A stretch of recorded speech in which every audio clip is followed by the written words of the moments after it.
저는 걸리면 무조건 악화된다, 나을 수 없다, 회복되기 어렵다고 두려워하는 각종 뇌질환이 알고 보면 알러지와 연관돼서 발전된 형태라고 생각합니다.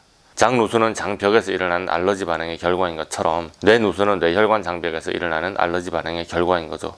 쉽게 말해 알러지 때문에 우리의 뇌세포가 망가지고 뇌기능이 저하될 수 있다는 말을 하는 겁니다.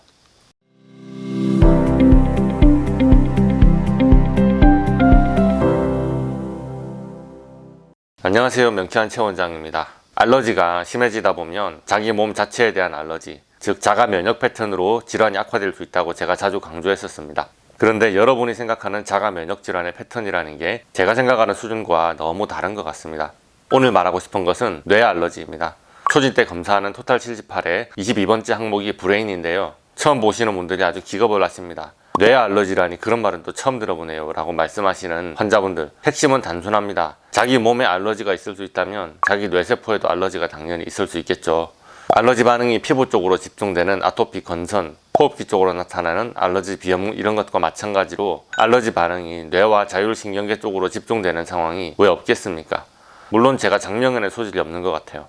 너무 노골적이고 무서운 뇌 알러지라는 단어보다 좀 더 품이 있으면서도 즉각적으로 이해될 만한 용어가 없으려나 고민이 되기는 합니다. 기능의학 쪽에서 장누수와 비슷한 뇌누수라는 용어가 있습니다. 누수란 물이 샌다는 뜻이죠. 장누수란 장이 샌다는 말인데 장내 상피세포 벽이 탄탄하게 조이지 못해서 대장과 항문을 거쳐 몸 밖으로 나가야 할 물질이 몸 안으로 새어 들어오는 현상을 말합니다. 뇌누수는 장누수와 같은 패턴입니다. 원래 뇌는 뇌혈관 장벽으로 외부 물질이 들어오지 못하도록 보호받고 있는데 모종의 이유로 BBB가 손상을 입어 이 물질이 뇌로 침투하는 현상을 뇌누수라고 합니다. 물론 뇌누수보다 장누수가 훨씬 먼저 생기는 것 같기는 합니다. 뇌혈관 장벽은 장의 방어막보다 훨씬 촘촘하거든요. 어쨌든 뇌누수라고 하니까 엄청나게 큰일이구나 생각이 들지만 우는 아기를 달래다가 허공에서 많이 흔드는 정도로도 BBB는 망가질 수 있습니다. 흔들린 아기 증후군이라고 하는데요. 그것이 뇌누수 현상입니다. 단 일반적인 경우는 4시간 내로 BBB가 복구된다고 합니다. 그러나 우리가 신경 써야 할 포인트가 있으니 BBB 손상이 반복되고 누적될 가능성이 있다는 거예요. 자, 오늘의 영상의 핵심은 이것입니다. 모든 뇌기능 장애는 뇌혈관 장벽이 손상되는 것과 관련이 있습니다. 그런데 BBB가 망가지는 것은 장의 벽이 망가지는 것과 비슷한 원리입니다. 장누수는 장벽에서 일어나는 알러지 반응의 결과인 것처럼 뇌누수는 뇌혈관 장벽에서 일어나는 알러지 반응의 결과인 거죠. 쉽게 말해 알러지 때문에 우리의 뇌세포가 망가지고 뇌기능이 저하될 수 있다는 말을 하는 겁니다. 이 영상을 준비하다가 쉐이큰 베이비 신드롬 자료를 찾아보는데 이 기사에서 뜬금없이 백신 접종이 BBB를 손상시켜서 쉐이큰 베이비를 만들 수 있다고 하는군요. 그런데 사람들이 백신 이슈를 아주 심각하게 생각합니다. 제가 쇼츠 영상으로 백신 알러지 어쩌고저쩌고 했다가 유튜브에서 경고 먹고 영상이 삭제돼 버렸어요. 그런데 백신만 강력한 알러겐인가요? 제가 백신만 패나요?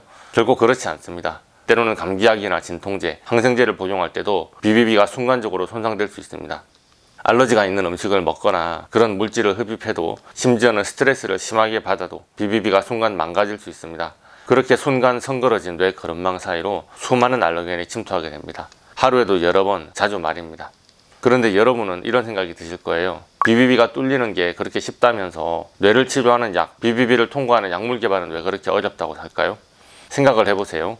양념병에 양념을 옮길 때 정확한 구멍으로 한 방울도 흘리지 않고 다른 병에 옮겨 담는 것은 어렵습니다. 그런데 정성 들여 꼭꼭 잘 닫아놨다 생각했는데 밀봉한 양념병에 양념이 질질 새는 일은 정말 자주 일어납니다. 어떤 약물을 합성해서 인간이 원하는 방식으로 BBB를 항상 통과할 수 있게 만들고 원하는 방식으로 뇌신경계를 정교하게 자극하는 것은 어렵습니다. 그런데 잠깐 허물어진 BBB 틈새 사이로 막 들어가는 것은 아주 쉽습니다. 차이가 이해가 되시나요? 브레인 포그, 기억력 저하, 집중력 저하, 판단력 저하, 갑자기 출렁거리는 감정, 이유 없는 분노와 짜증, 혹은 과잉 행동, 갑작스러운 졸음과 극심한 피로, 훅 올라오는 불안감, 우울감과 자살 충동, 이런 감정적, 정신적 증상이 다 BBB 손상과 관련이 있습니다. 크라잉 스펠이라고 하는데 이것을 뭐라고 번역해야 될지 모르겠습니다. 갑작스럽게 미친 사람처럼 소리 지르고 싶은 때가 있죠. 이런 감정이 훅 올라오다가 사라지는데 이것이 그냥 성격상의 문제라고 생각하십니까? 컨디션이 나빠서 그런 걸까요? 요즘에 힘들고 지친 일이 많아서 그런가요? 아닙니다. BBB가 순간적으로 망가져서 뇌 거름망을 통과한 거대 물질이 뇌신경계를 교란시킨 결과입니다. 뇌 알러지입니다. 원래는 BBB가 망가지는 뇌누수 현상이 쉽게 일어났다가 몇 시간 내로 복구되는 것이 정상입니다. 그런데 아무래도 이런 뇌 알러지의 증상이 계속 장기간 누적되다 보면 뇌의 기질적인 손상으로 이어질 수밖에 없습니다. 어떤 부위의 뇌 근원망을 통과해서 외부 이물질이 침투한다면 대뇌피질을 보호하는 신경교세포가 출동합니다. 이 교세포는 뇌 속의 뉴런의 숫자보다 작게는 4배, 많게는 10배나 더 존재한다고 알려져 있습니다. 그리고 교세포는 인체에서 가장 강력한 면역 반응을 일으키죠. 뇌혈관 장벽, BBB를 통과한 외부 물질을 공격하고 제거하는 과정이 인체의 어떤 부위에서 일어나는 면역 반응보다 가장 강력하게 진행된다는 뜻입니다. 어떤 세포보다도 우리 뇌세포는 소중하니까요. 그런데 그 외부 이물질만 완벽하게 제거되지는 않습니다. 그 과정에서 우리 뇌세포가 손상되는 것이 불가피해요. 이렇게 손상된 우리 몸 조직을 청소하느라 항체가 생깁니다. 이 항체는 우리 뇌세포에 대한 자가 항체입니다. 망가진 조직을 조금 청소하다가 말면 괜찮습니다. 그런데 망가진 조직을 청소하는 데서 끝나는 게 아니라 멀쩡한 뇌세포 조직을 공격하게 되고는 합니다. 그것이 뇌세포에 대한 자가 면역 반응의 시작입니다. 자기 편끼리 싸우기 시작하는데 그 전투 현장이 우리 뇌세포 조직인 거죠. BBB가 망가진 환자들에게는 이런 일이 너무 흔한 일상입니다. BBB가 몇 시간 내로 복구된다고 하지만 복구하자마자 혹은 복구가 끝나기도 전에 몇 시간 내에 또 성그러진 BBB 틈을 타고 다시 공격이 들어옵니다. 알러지가 있는 음식을 먹습니다. 몸이 제대로 소화 해독하기 힘든 인공화학물질을 마음껏 먹습니다. 독성 화학물질이나 발암물질에 노출됩니다. 코로 미세먼지가 들어옵니다. 술을 마십니다. 담배도 피웁니다. 합성 화학물질을 무제한 사용합니다. 스트레스를 받습니다. 인체의 호르몬을 교란시키는 환경 호르몬에 노출됩니다. 정신적인 충격을 받습니다. 다칩니다. 감염됩니다. 약을 함부로 먹습니다. 많이 아픕니다. 수술을 합니다. 이런 일상적인 상황이 다 BBB를 손상시키는 것에 일조를 합니다. 그러다 공교롭게도 뇌의 특정 부위에 두드러지게 문제가 집중되는 경우가 생깁니다. 예를 들어 전두엽이 손상되면 고집이 세지고 충동적으로 행동하는 경향이 생깁니다. 무기력하고 판단력이 떨어집니다. 주정력이 손상되면 공간과 방향 감각이 떨어지고 점차 익숙한 길인데도 길 찾기가 힘들어집니다. 측두엽이 손상되면 단어의 의미를 잘 이해하지 못하거나 친한 사람의 이름이나 사물의 이름이 잘 기억이 안 납니다. 편도체가 손상되면 공포나 슬픔을 잘 느끼지 못합니다. 해마가 손상되면 최근에 있었던 일부터 잘 기억이 안 나기 시작합니다. 증세가 심각해질수록 오래된 기억도 점차 잊어버립니다. 이것이 무엇일까요? 알츠하이머입니다. 나이 들어서 생기는 퇴행성 질환이라고들 생각하시는데요. 뇌세포가 손상되고 퇴행되는 것이 우리 면역 시스템이 뇌세포를 공격했기 때문이라면 결국 이것은 뇌의 자가 면역 질환으로 봐야 합니다. 뇌 알러지라는 뜻입니다. 만약 중뇌의 흑색질의 도파민 분비세포가 손상된다면 도파민과 관련된 많은 기능들이 저하됩니다. 도파민은 의욕을 북돋우고 행복감을 느끼게 하기 때문에 보상과 관련된 신경 전달 물질로 알려져 있습니다. 그런데 운동신경을 자극시키거나 억제할 때 필수적인 물질이기도 합니다. 도파민 분비샘에 문제가 생긴 뇌 알러지 질환을 우리는 파킨슨 병이라고 부르고 있습니다. 그 외 ADHD, 조현병, 치매, 우울증도 도파민 부족과 관련이 있고요. 뇌세포와 척수신경 다발의 표면, 마이엘린 수초를 자가 면역 항체가 공격하게 된다면 우리는 그것을 다발성 경화증이라고 부릅니다. 어떤 중추신경계가 손상을 입었는지에 따라서 다양한 증상이 나타납니다. 시신경이 손상되었으면 시각에 문제가 생기겠죠. 어떤 분은 한쪽이, 어떤 분은 양쪽 동시에 증상이 나타날 수 있습니다. 일반적으로는 시각장애지만 심한 경우는 시각상실도 일어날 수 있습니다. 뇌관이 손상되면 물체가 겹쳐 보입니다.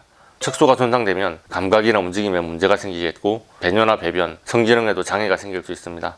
대뇌가 손상되면 인지기능에 문제가 생기고 마비 증상이나 피로감, 우울감이 따라올 수 있습니다. 소뇌가 손상되면 균형을 잡지 못하고 운동, 특히 보행에 장애가 생깁니다. 저는 이것이 그저 신경계 알러지로 보입니다. 이런 현상이 일어나는 원리를 규명하는 것이 중요하지 이런 증상을 질환별로 다 정리하여 각기 격파하는 것은 큰 의미가 없다고 생각합니다. 그런데 의학적으로는 이런 현상이 일어나는 원인을 모른다고 하니 문제죠.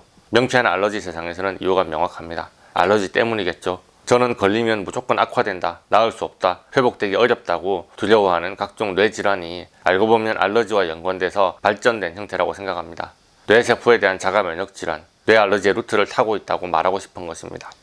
이런 질환이 발생하면 보통 신경과에서 약을 줍니다. 무슨 약일까요? 뇌신경계를 조절하는 신경전달 물질을 조절하는 약입니다.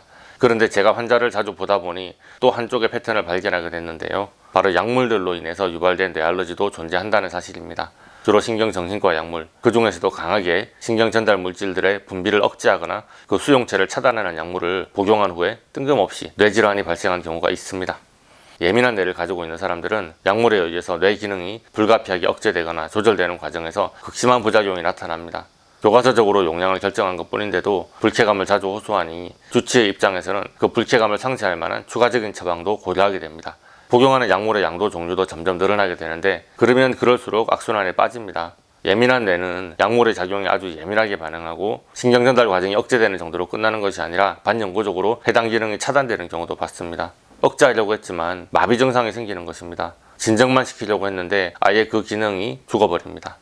이런 분들이 저에게 문의하실 때마다 저는 강하게 말합니다. 뇌 알러지인 것 같습니다. 뇌에서 알러지 반응이 일어났습니다. 일반적으로 명태환 최원장이 말하는 알러지란 뇌신경계가 어떤 특정 물질이나 에너지의 파동과 충돌하여 불쾌한 과민 반응을 일으켜 그 기능이 저하되는 현상이라고 정의를 했는데요.